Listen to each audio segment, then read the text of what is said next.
ಕೈ ಕೊಟ್ಟು ಮನ್ಬಿಟ್ಟು ಆರಾಮಾಗಿ.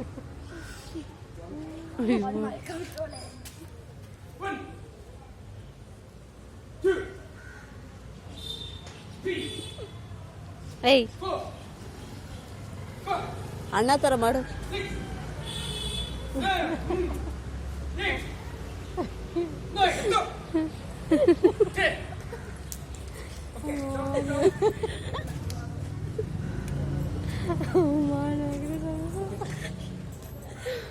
ಬಟ್ಟೆ ನೋಡು.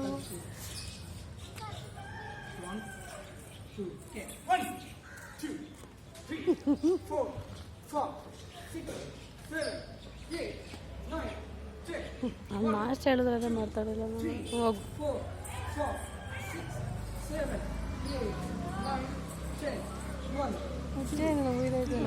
ಪ್ಯಾನ್ ಪಾಸ್ ಹಿಂಡಿ ಬರ್ತಾ ಇರೋದು. ಕೇಕ್ ಕೊಡ್ಸಿಲ್ಲ.